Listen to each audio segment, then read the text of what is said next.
Lubos na maluwalhati ang iyong banal na pangalan sa lugar nito. Ayan mo, Panginoon, sa oras na ito, patuloy ka namin sambahin. Buksan na durungawan ng langit. Tunghayan ang buong salitra na ito. Abutin ang bawat puso ng sangkatauhan ng Diyos. At tunay nga nahanapin ka nila sa lahat ng gawain mo sa lugar na ito. Biyaya at grasya at habag mo, Diyos, patuloy namin hinihingi sa oras na ito. Sa aming pananambahan, alay namin ito sa lahat ng tao sa lugar nito. Naway malugod ka, mapangiti ka namin, Yahweh. Hallelujah. Upang makasama namin ang lahat ng tao sa lugar na ito. Praise God.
kita. Hallelujah! Hallelujah! Hallelujah! Hallelujah! Pagsambay sa'yo, Yahweh. Sa'yo lang na Diyos na buhay. Buhay makapangyarihan sa lahat. May gawa ng langit at lupa. Jesus!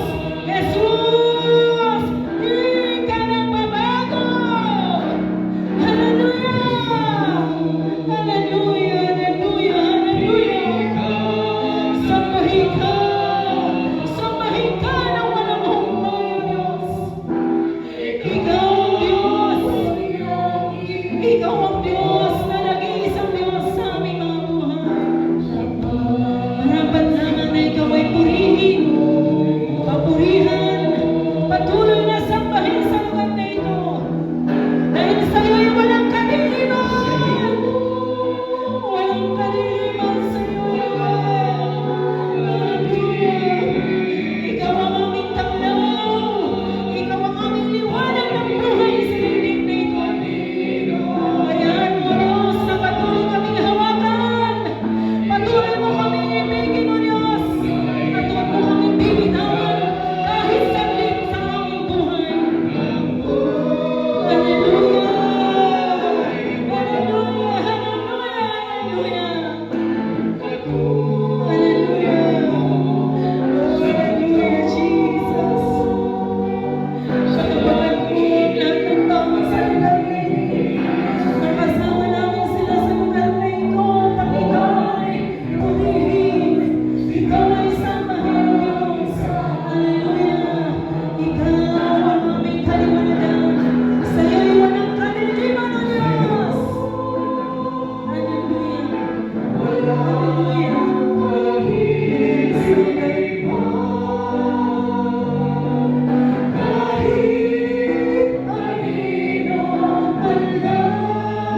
Kinikilala namin ito, Panginoon, na iyong grasya sa bawat buhay ng bawat isa. Dahil tunay nga, O Diyos, hindi namin kayang dalhin sa ganang sarili namin, Panginoon. Batid mo, O Diyos, ang aming mga sarili.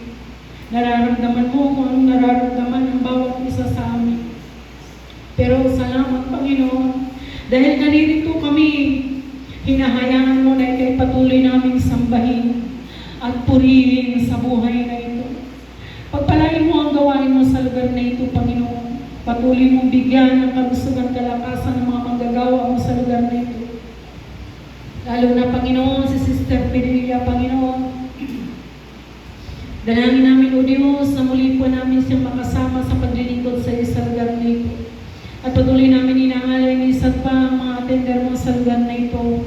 Saan man sila naroon, O Diyos, ano man ang kanilang kaabalahan, ano man ang kanilang mga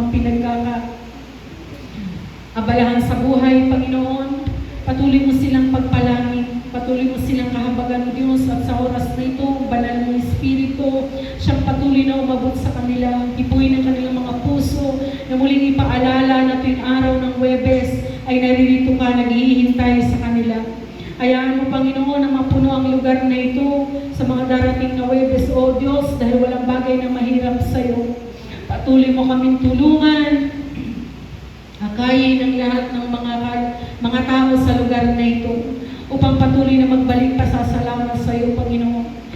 Sa oras na ito, Ama, ikaw ang Diyos sa patuloy namang inaasahan. Ang iyong kalooban ang siyang patuloy na maghanap. At ibig namin, Panginoon, minsan pa madama ang patuloy na pagyakap mo sa amin hanggang sa pag-uwi namin, O Diyos. Masigla at malusog, mapayapa ang aming tahanan gaya ng aming pag-alis, Panginoon. Ganun pa rin namin daratnan. Pagpalain mo ang lalaking gagamitin mo, O Diyos, sa hapong ito. Hugasan mo siya ng banal na dugo ni Jesus. Kaming lahat, maging ang parating pa, O Diyos, upang maging karapat-dapat kami, Panginoon, tumanggap ng lahat ng pagpapalang lalo sa amin sa gabi nito. Pagpalain mo ang kanyang buhay, sa ng kanyang mga mahal sa buhay. Ano man, O Diyos, sa mga pangangailangan, may higpit, Panginoon, na pangangailangan ng likod mong ito, sa ng kanyang angkan, O Diyos, hayaan mo, Panginoon, ay pagkaloob mo sa kanila, Panginoon. Sa pag-alis ba nila sa tahanan, O Diyos, umaasa kami na ikaw ang Diyos na nagbibigay na ng supply sa kanyang mga mahal sa buhay. Anumang klase ito, espiritual, anumang klase, Panginoon, ang aspeto sa kanyang buhay, sa kanilang pamilya, O Diyos, maging sa aming lahat, O Diyos. Alam namin, Panginoon, na hindi ka nagkukulang. Kaya naman, Panginoon, patuloy kami nagpapasalamat sa iyong grasya sa aming Panginoon. At ikaw ang Diyos sa patuloy na sambahin sa lugar na ito. At tunay nga, Panginoon, patuloy na walang humpay na pasasalamat, Panginoon, sa iyo. Dahil ang lahat ng ito, Panginoon, ay biyaya at grasya mo sa amin. Sa iyo ang kapurihan, sa iyo ang kaluwalhatian, ay sa pangalan ni Jesus, kasama namin ang mahal na Birheng Maria at mga anghel at mga banal sa langit na walang humpay na nananalangin sa amin. Umaasa kami na ang lahat ng aming panalangin ay nakararating sa iyong paanan, Yahweh Shaddai. Sa ngalan ng Ama, Anak, ng Espiritu Santo. Amen. Malakas